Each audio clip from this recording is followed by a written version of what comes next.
Quero convidar hoje, especialmente nesse dia de encerramento, os nossos amados, queridos, 35 mais que estão presentes nesse recinto. Alô, você que tem mais de 35 anos, vem aqui à frente agora.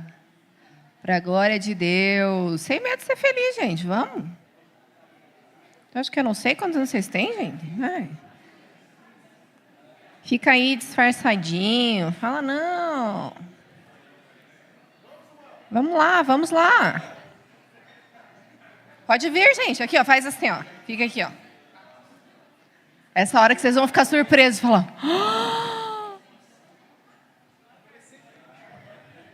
Eles vêm tudo disfarçado de Vans, de Adidas, Nike.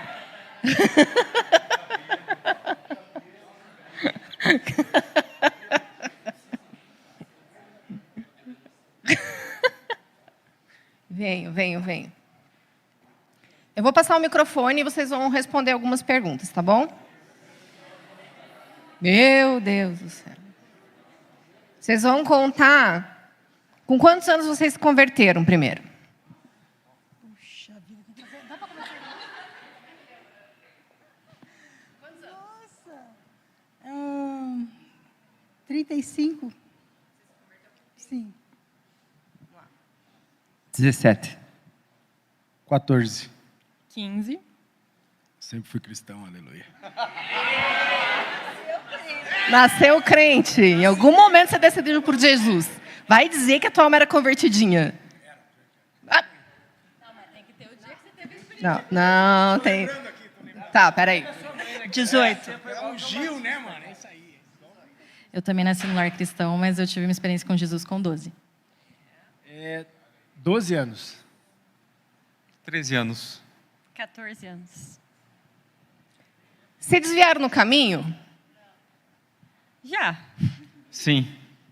Não. Não. Não. Não. Sim. Sim. Qual é a pergunta? Sim.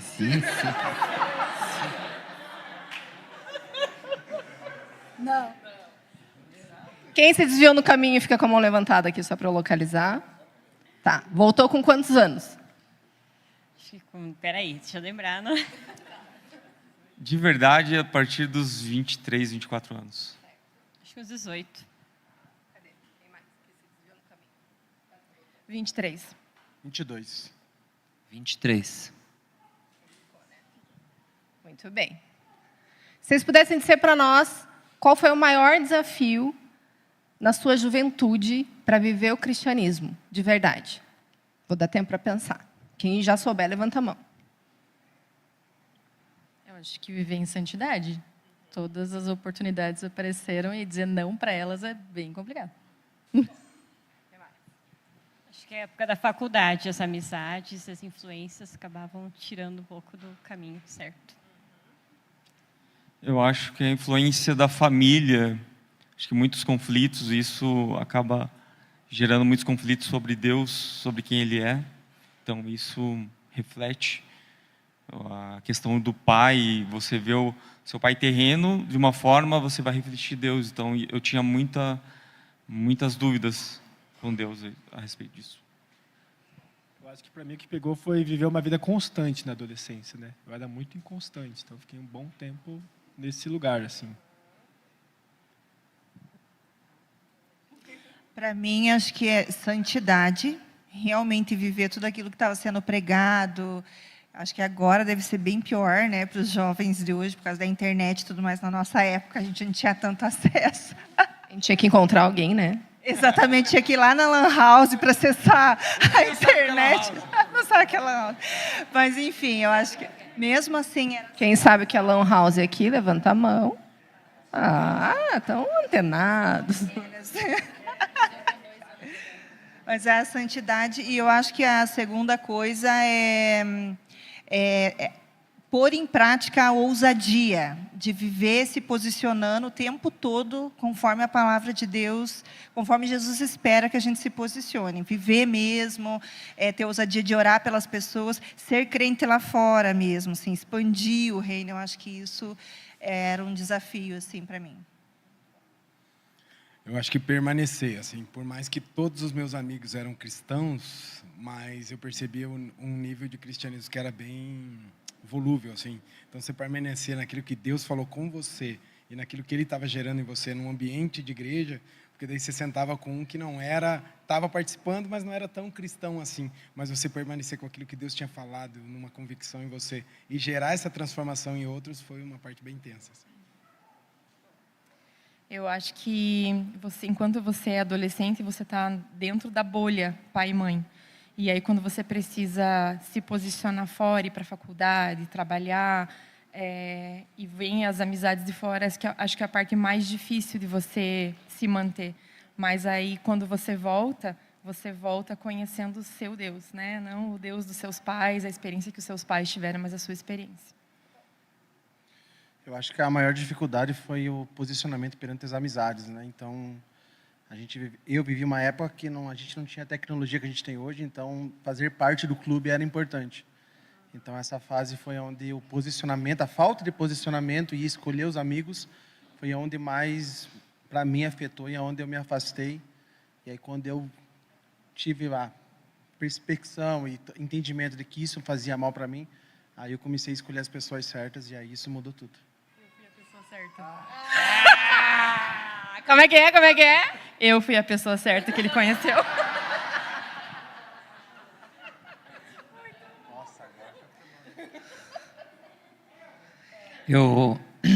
Da minha parte, eu venho de uma família muito tradicional e tradicionalista do ponto de vista religioso. Então, eles são da religião ortodoxa ucraniana e foi um rompimento assim bem traumático. Dos dois lados. Não, do lado deles, né, principalmente. Para mim foi uma decisão, mas para eles foi um rompimento. Então teve bastante conflito e levou um tempo, assim, alguns anos para harmonizar a coisa, assim, nesse sentido de, ok, essa é a sua decisão e cada um segue o seu caminho, mas foi complicado. Exato.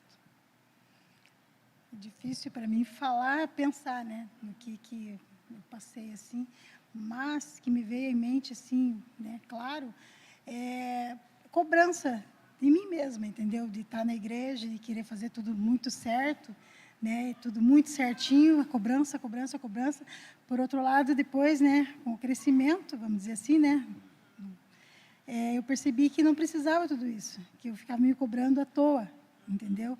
Sendo que a gente está sempre no processo, né? Regeneração, entendeu? Santidade, como a maioria falou, né? Então, tipo, muitas vezes eu achei que não era digna de estar na igreja, entendeu? Por outro lado, também, como alguns falaram ali, a família, né? Tipo, a cobrança, ai, mas você não é crente, por que você, né? Alguma tropeço que a gente dá na vida, né? Se você não é crente, por que você está fazendo isso? Então, né? Da minha família, poucas pessoas são cristãs, então, tipo, a gente ainda continua recebendo esse tipo de cobrança, entendeu? Daí, para mim, assim, às vezes, eu entro um pouco em conflito. Cobrança de si mesmo e dos outros, né? Muito obrigada, senhores. Para a glória de Deus. Ai, meu Deus, eles começam a falar, eu não sei vocês, eu tenho vontade de ficar ouvindo. Senhorita, senhoras e senhores, senhorita. Dá vontade de ficar ouvindo a história? Não é? Vontade de pôr cada um para contar o testemunho aqui. Para a glória de Deus. Muito bom, queridos. Mas a verdade é que todos eles mostraram para nós algo no processo. Sobre permanecer e convicção necessária na jornada, não é mesmo? Então, abra comigo Daniel 1. Baixe sua cabeça, feche seus olhos, vamos orar juntos.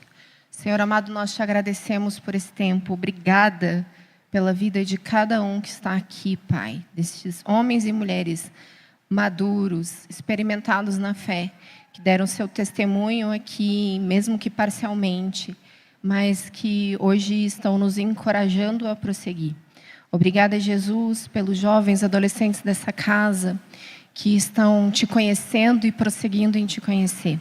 Eu oro, Espírito Santo, para que o Senhor nos conduza nessa noite no entendimento, Pai, da Tua vontade para nós, do Seu propósito. Aumenta o senso de propósito, Senhor. Elevamos os nossos olhos a Ti, os nossos pensamentos cativos ao Senhor. Que venha a ter cada um de nós aqui o entendimento necessário, Pai, para os próximos passos, para o próximo ano, para aquilo que o Senhor quer fazer. Caia sobre nós com espírito de sabedoria, de revelação. Vem aqui, Espírito Santo, nos conduzindo também ao arrependimento, tudo aquilo que está em nós, que nos impede de Te ver, de Te discernir, de romper, em nome de Jesus. Que seja hoje revelado, venha a luz e possamos ser todos aqui transformados, tocados pela Sua glória, Senhor. Em nome de Jesus. Amém? Vamos lá. Daniel 1, nós vamos ler do 3 em diante. Depois o rei ordenou a Aspenaz, o chefe dos seus oficiais, que trouxesse alguns dos israelitas da família real e da nobreza. Jovens sem defeito físico, de boa aparência, cultos, inteligentes, que dominassem os vários campos do conhecimento e fossem capacitados para servir no palácio do rei. Ele deveria ensinar-lhes a língua e a literatura dos babilônios. Da sua própria mesa, o rei designou uma porção diária de comida e de vinho. Eles receberiam treinamento durante 3 anos. E depois disso, passariam a servir ao rei. Vamos para o 8. Daniel, contudo, decidiu não se tornar impuro com a comida e o vinho do rei e pediu ao chefe dos oficiais permissão para abster-se deles. Deus fez que o homem fosse bondoso com Daniel e tivesse simpatia por ele. Apesar disso, ele disse a Daniel: tenho medo do rei, o meu senhor, que determinou a comida e a bebida de vocês.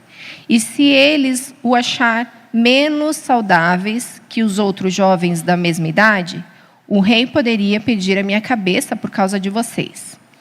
Então Daniel disse ao encarregado que o chefe dos oficiais designara para cuidar dele e de Ananias, Misael e Azarias. Peço que façam uma experiência com os seus servos durante 10 dias. Não nos dê nada além de legumes para comer e água para beber. Depois, compare a nossa aparência com a dos jovens que comem a comida do rei e trate os seus servos de acordo com o que você observar. Ele concordou e fez a experiência com eles durante 10 dias.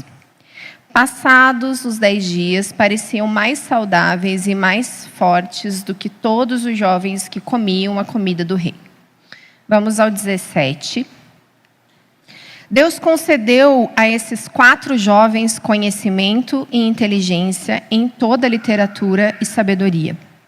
Daniel, além disso, sabia interpretar todo tipo de visões e sonhos. Ao final do tempo estabelecido pelo rei, para que os jovens fossem trazidos à sua presença, o chefe dos oficiais os apresentou a Nabucodonosor.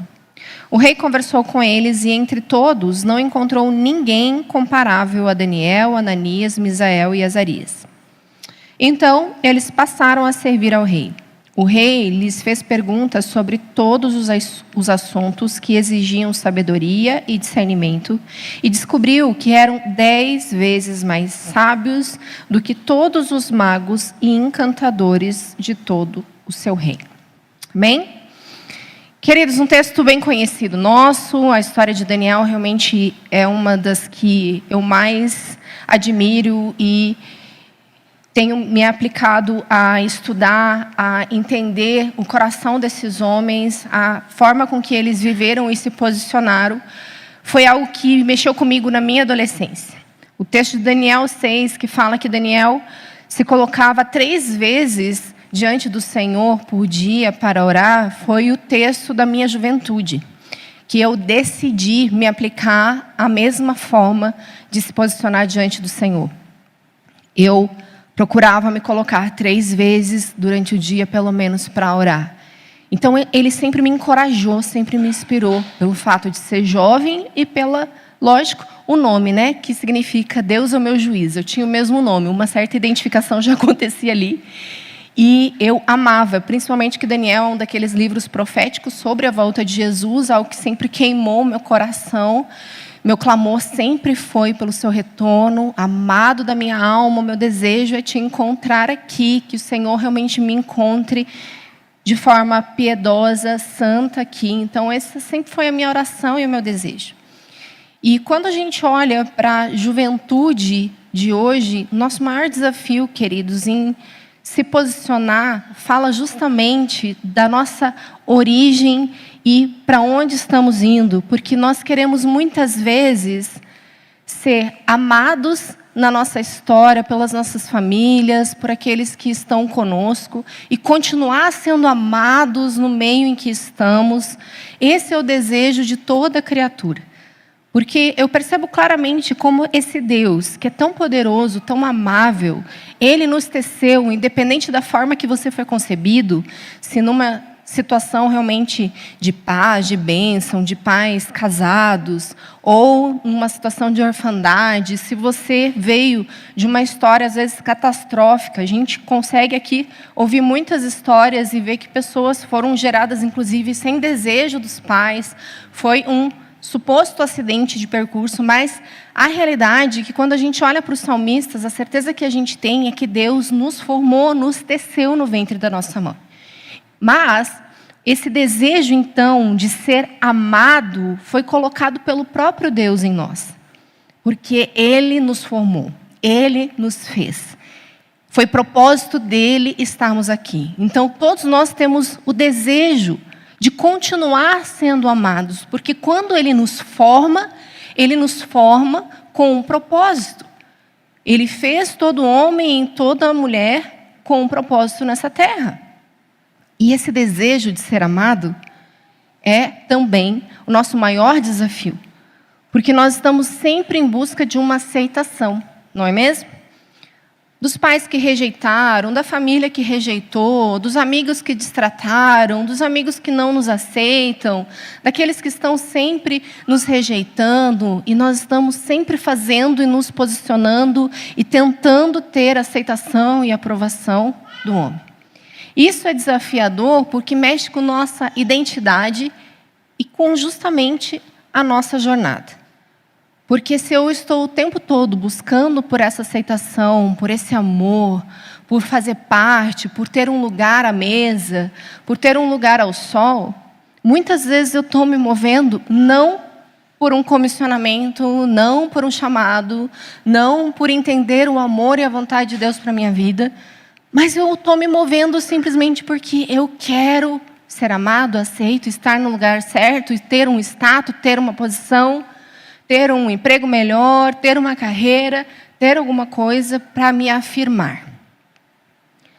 E quando a gente olha para esses homens que se posicionaram, e Daniel diz que não iria se contaminar com as impurezas ou com as finas iguarias do rei, nós estamos vendo homens que foram encontrados numa condição de uma sabedoria, conhecimento, inteligência, eles foram eleitos. Ou seja, eles foram aceitos e foram posicionados para estar diante do rei, para servir o rei. Então, eles teriam uma posição, eles seriam ali treinados para servir o rei. E mesmo assim, quando foi proposto algo para eles, uma mesa, um banquete, Daniel falou, eu não vou me contaminar, eu não vou me tornar impuro. E ele ainda pede para que faça uma prova, então. Porque a preocupação daquele homem que servia a mesa para eles era como que eu vou apresentar vocês se vocês ficarem com uma aparência ruim? Porque vocês não vão comer direito. Como que vocês vão ficar bem? E aí ele faz uma proposta e fala, então, vamos fazer o teste. Depois você me diga. E ele se posicionou e assim eles permaneceram. Então, eles já tinham uma condição de aceitação, eles já tinham sido, de certa maneira, também eleitos ali, uma pré-seleção, vamos dizer, e depois eles foram ainda apresentados ao rei, e o rei se admirou. tamanha inteligência e sabedoria que havia neles. Então, nós percebemos homens que estavam ali, posicionados, primeiramente em honrar o seu Deus, independente de um status, de uma posição, de um lugar à mesa, eles queriam agradar a Deus, viver de maneira digna. E depois nós vamos ver justamente esse comportamento de reverência ao Senhor, de santificação, de oração, de uma vida devota, se manifestar e ser motivo, inclusive, de perseguição. Agora vamos ao capítulo 6.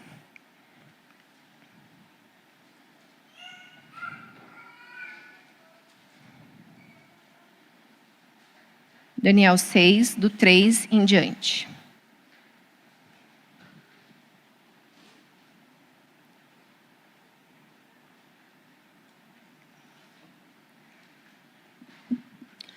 Ora, Daniel se destacou tanto entre os supervisores e os sátrapas por suas grandes qualidades que o rei planejava estabelecê-lo sobre todo o reino.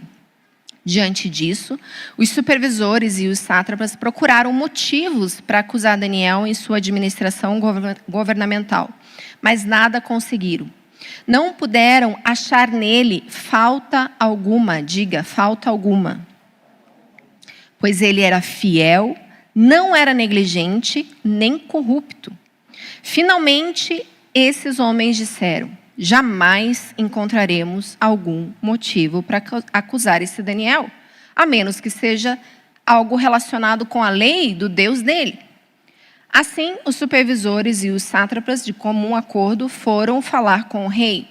Ó rei Dario, ou Dário para alguns, vive para sempre. Todos os supervisores reais, os perfeitos, os sátrapas, os conselheiros e os governadores concordaram em que o rei deve emitir um decreto e impor uma proibição, seguindo o qual todo aquele que orar a qualquer Deus ou qualquer homem nos próximos 30 dias, exceto a ti, ó rei, seja atirado na cova dos leões. Agora o rei emite o decreto e assina-o para que não seja alterado, conforme a lei dos medos e dos persas, que não pode ser revogada. Assim o rei assinou o decreto. Quando Daniel soube do decreto, que o decreto tinha sido publicado, foi para casa, para o seu quarto, no andar de cima, cujas janelas davam para Jerusalém, e ali fez o que costumava fazer. Diga, o que costumava fazer. 3 vezes por dia, ele se ajoelhava e orava, agradecendo ao seu Deus. Então, aqueles homens foram investigar e encontraram Daniel orando, pedindo ajuda a Deus. E aqui vocês sabem das consequências. Daniel foi jogado à cova dos leões, foi livre. E, queridos, quando nós nos posicionamos de fato, estamos servindo a Deus, honrando ao Senhor, nós não seremos livres de perseguição, de inveja, de ciúmes, de pessoas que vão procurar alguma falta em nós. E isso não acontece porque você tem um status, uma posição, um ministério, mas é da natureza do homem. Os ciúmes, a inveja e querer de alguma maneira te desprezar. Querer de alguma maneira te apontar o dedo. E infelizmente, pasmem, isso acontece às vezes dentro da própria igreja. Um dos maiores desafios pastorais é que nós recebemos homens e mulheres para aconselhamento que inevitavelmente têm queixas sobre alguém. Tem apontamento de alguma situação difícil que está vivendo na parte relacional com os irmãos. Alguém realmente feriu, alguém realmente ofendeu, ou vive numa posição também de melindre, qualquer coisa se ofende, tudo é um problema, a forma que falou, o que não falou, se convidou, não convidou, tudo se torna uma ofensa. E nós recebemos, lógico, para ouvir, para ministrar o coração das pessoas, estamos aqui para pastorear o coração de vocês, de fato. Mas como a nossa natureza corrupta, enganosa, ciumenta, irascível, está sempre de olho no pecado do seu irmão, na falha do outro. Nós estamos prontos para perceber o erro dos outros. Nós estamos prontos para apontar a falha de alguém. E esse é um desafio como igreja, porque muitas vezes não há em nosso coração, em nossa mente, pureza. Não há, muitas vezes, esse amor de Deus que também olha para o seu irmão e não fica pensando mal. Nós suspeitamos facilmente do mal e das intenções do coração uns dos outros. Mas da mesma maneira, queridos, como Daniel, ele estava numa posição, ele tinha um lugar. Homens não viam realmente motivo de acusação para Daniel, mas mesmo assim, eles queriam achar algo. Então, por isso que eu falo, mesmo dentro da igreja, essa natureza pecaminosa nos persegue. Nós queremos encontrar falta em alguém.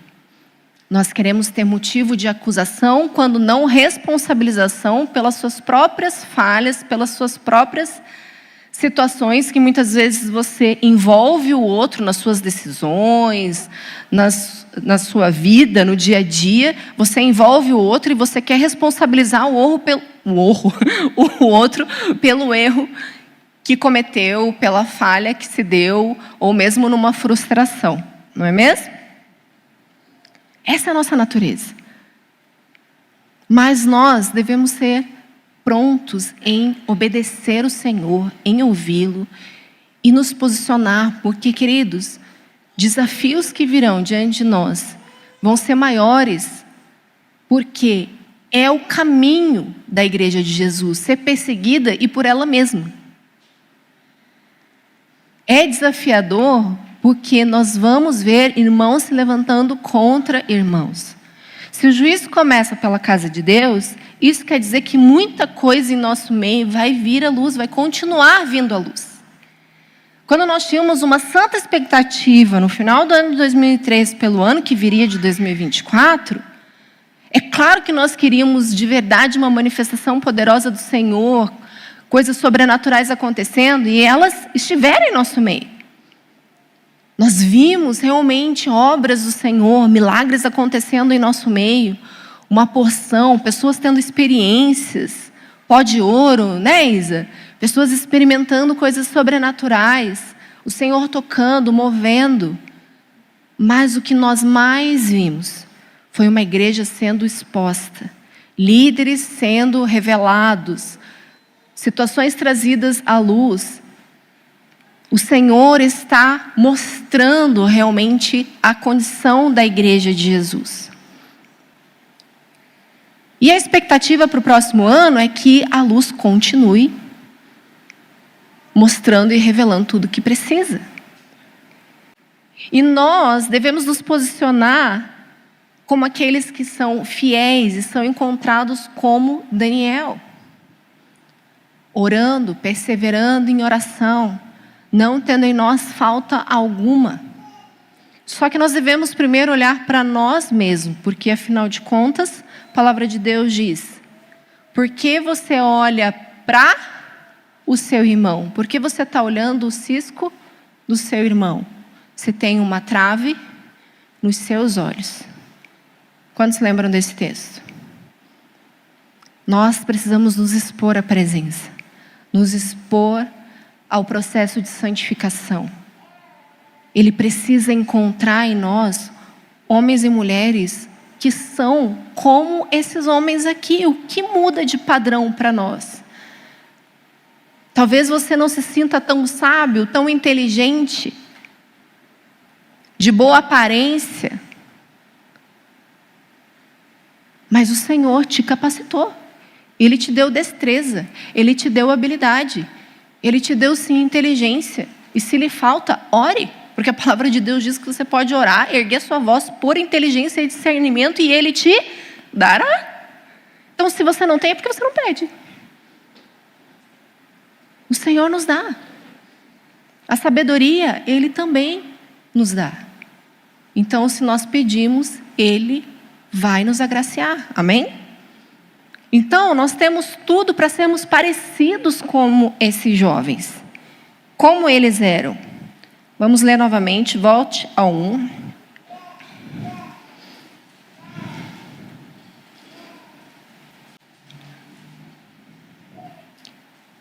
Eles foram encontrados como jovens sem defeito físico, de boa aparência, cultos, inteligentes, que dominassem os vários campos do conhecimento e fossem capacitados para servir ao palácio do rei. Certo? Lá no final, o rei, lá 20, o rei lhe fez perguntas sobre todos os assuntos que exigiam sabedoria e discernimento e descobriu que eram 10 vezes mais sábios do que todos os magos e encantadores do seu reino. E vamos lá, queridos. Talvez você diga, eu não tenho boa aparência, eu tenho defeito físico, eu não sou sábio. Tá tudo bem, gente. Nem todos seremos realmente perfeitos, assim, fisicamente. Agora, existe uma porção que o Senhor decidiu dar para todos, que é a sabedoria. O Senhor decidiu nos agraciar com dons. E isso é para todos, não é mesmo? Ele nos fez um corpo, Ele nos fez igreja para partilhar de presentes, daquilo que Ele tem, da porção dEle. Ele é tudo em todos. Então, qual é a sua parte? O que você tem da parte de Deus para nos servir? O que você oferece para o corpo de Cristo com a habilidade que você tem, com o conhecimento que você tem? O que você tem entregue? Agora eu quero que... Oi, fiquei alta. Gritando. Eu quero que 10 pessoas em nosso meio agora fiquem de pé e falem de uma habilidade, um talento seu. 10 pessoas. Uma.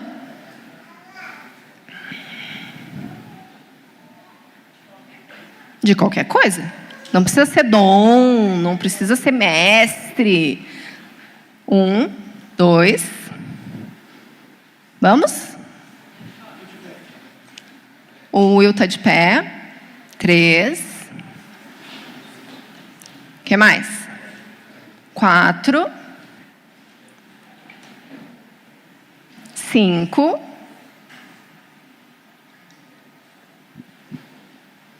Vamos, gente. Qualquer habilidade, talento. 6. Ficou de pé? 7. 8. Já deu? Cadê? Vamos lá? Vamos conhecer as habilidades e os talentos. É tipo uma palavra, assim, eu me considero um cara proativo. Eu não consigo ficar muito parado vendo alguma coisa acontecer. Tipo, a Dani perguntou, 10 pessoas, daí demora, eu tenho que levantar já. Eu tenho que fazer alguma coisa. Depois eu penso. Eu acho que mais ou menos como Eros, mas eu ia falar serviço. Acho que eu gosto de servir, de ajudar, de cooperar. Acho que seria isso, uma habilidade. A minha habilidade é mexer com um sistema de som. E eu reparei que a pilha estava acabando e avisei o Luiz. A minha habilidade é, eu acho que ser boa ouvinte. Para mais dicas? A minha habilidade é multitarefas. Eu consigo responder um e-mail, ouvir o que está acontecendo e às vezes até antes eu conseguia até perceber algum movimento atrás da minha gerência, alguma coisa assim. Então eu consigo... A minha habilidade principal é que eu sou integradora. Eu consigo reunir algumas tribos onde eu estou, geralmente. É o que dizem. Verdade. Eu acho que a minha habilidade é oratória. Eu consigo me comunicar bem com as pessoas. Eu também oro em línguas.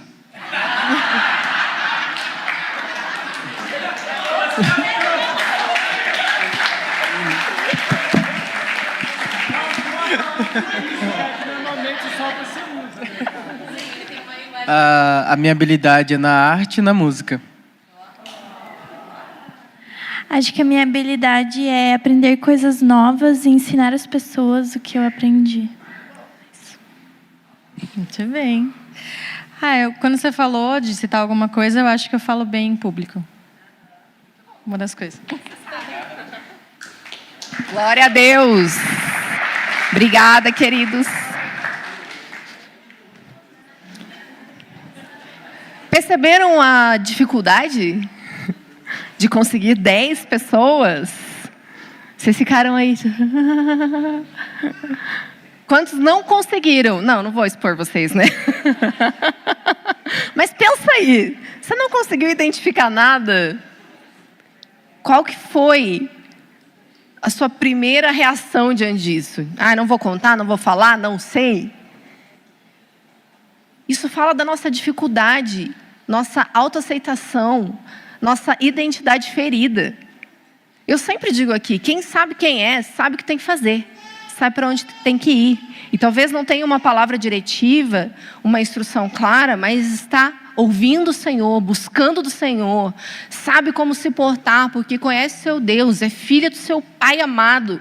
Então tem uma identidade que a supre e que não existe uma crise existencial, não exige também muitas vezes aquela necessidade de ter aprovação, aceitação do outro por aquilo que faz.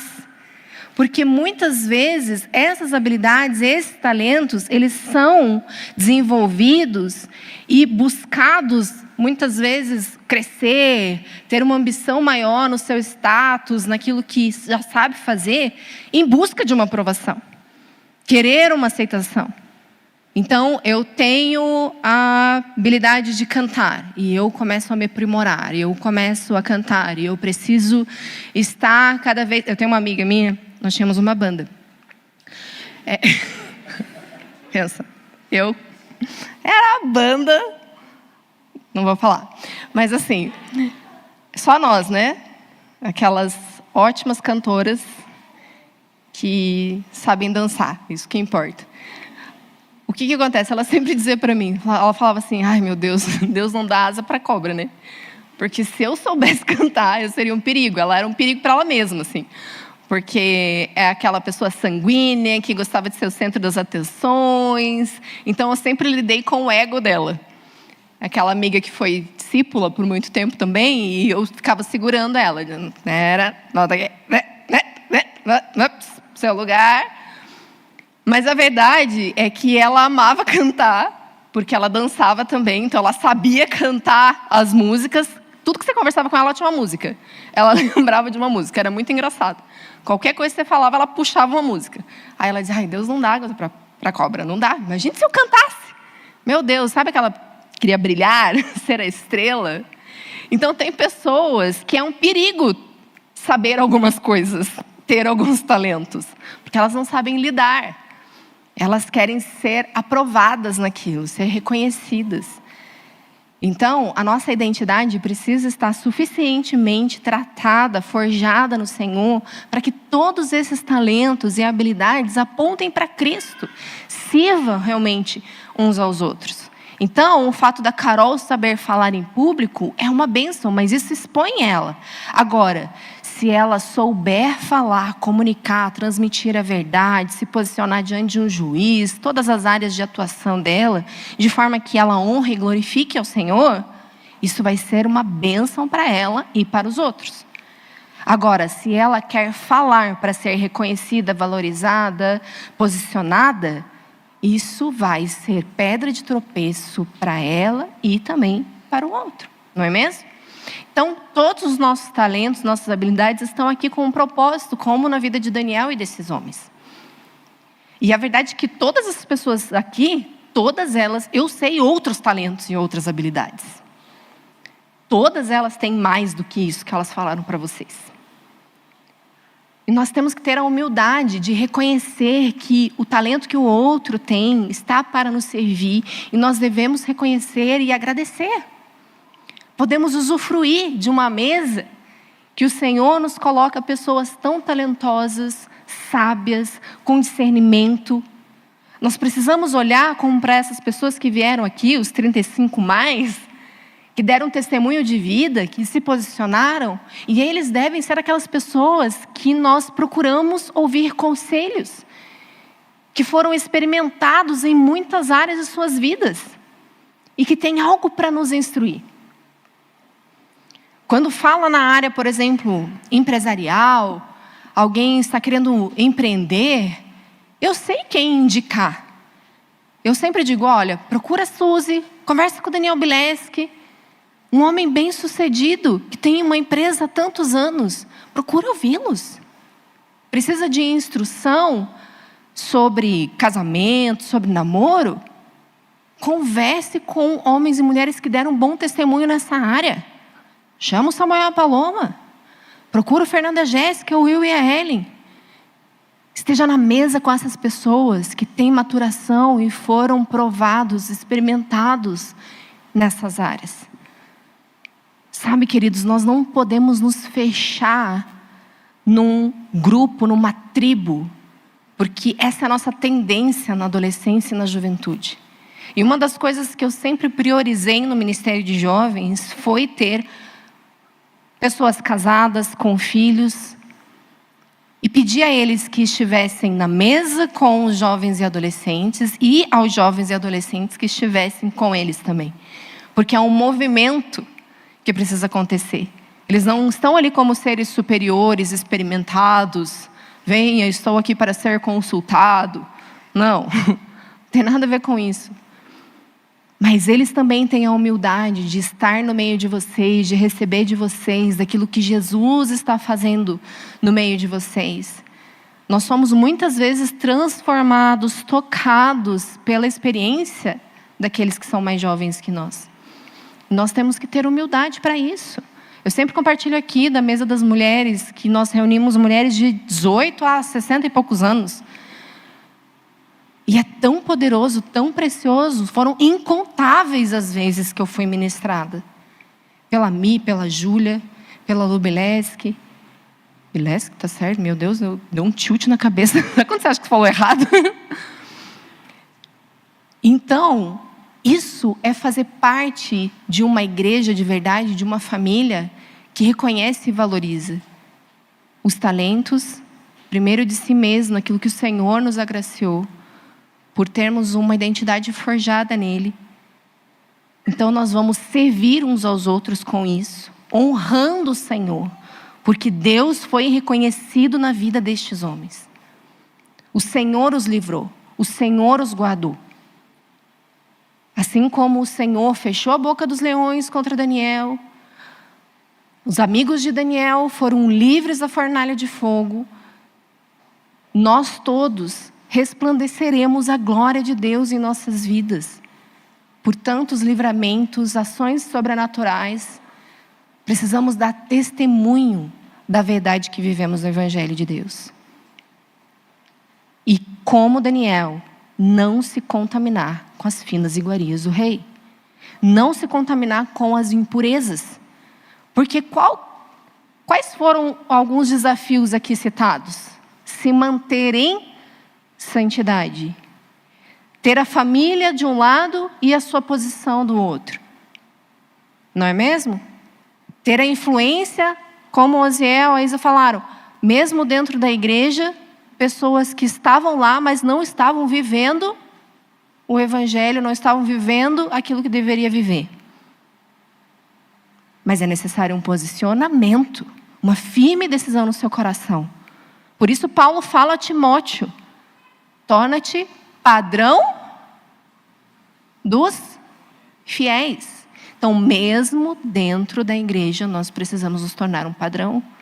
Nós precisamos parar a maledicência, parar a fofoca, nos comportar de maneira santa, piedosa, que honre ao Senhor, nos vestimos de forma que realmente honre ao Senhor, seja de maneira digna, santa, que guarde o coração do seu irmão e você não seja pedra de tropeço para ele. Então, são pequenas atitudes que revelam a quem servimos, o reconhecimento de quem somos, da porção que recebemos do Senhor e entregamos uns aos outros. E oferecemos isso para que Jesus seja reconhecido e glorificado em nosso meio, amém? Quantos Daniéis temos aqui? Para a glória de Deus? Sem medo? Reconhecendo os seus talentos, as suas habilidades? E todos nós seremos provados.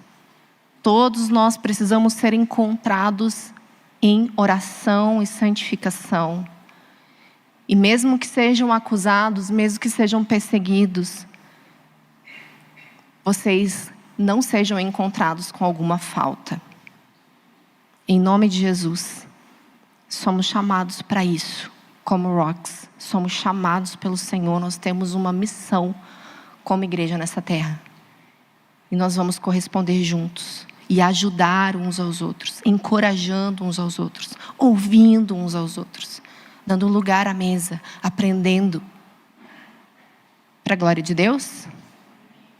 Então, eu espero que vocês tenham sido realmente encorajados por esses homens e mulheres que vieram aqui. Que vocês se interessem realmente pela vida uns dos outros como irmãos em Cristo, sabendo que cada um tem uma porção a receber um da vida do outro. Então, eu queria que nós fôssemos para esse momento de comunhão, de confraternização, com esse coração ensinável. Entendendo que cada um tem uma medida, tem uma porção. Então, vira para quem está do seu lado agora e diga, me conte. Você vai me servir? De que maneira? Com o que você vai me servir? Com o que você está honrando ao Senhor? Vai demorar? Ah, tá. Então, temos muito para conversar, porque a Thay está me contando que vai demorar as pizzas para chegar. Mas olha só. Com essa graça, com esse entendimento, queridos. Vamos terminar aqui cantando uma canção, adorando a Jesus. E talvez, pensando nestes homens e na forma que eles se comportaram, você se encontre em falta nesse dia. Talvez você chegue diante do Senhor e fale, puxa, talvez se tivessem que procurar homens com essas qualificações, eu não seria encontrado, eu não seria selecionado.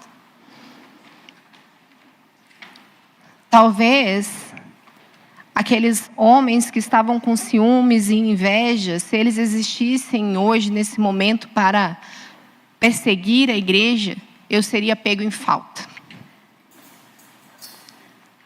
Talvez eles nem precisassem me acusar de estar orando a Deus, de ser pego nos cultos, nas reuniões, orando, me prostrando, porque nem isso eu estou fazendo. Eu tenho tantos outros pecados, faltas, que são o suficiente para me acusarem. Mas sabe, queridos, primeiramente nós precisamos agradar a Jesus, ao Senhor. A santificação é para a nossa salvação. A santificação é para vermos o Senhor. Não é sobre uma aprovação social. Não é sobre ter uma posição, um lugar na vida de alguém. É primeiro sobre ser aceito por Jesus. Por ser recebido por Ele em santidade.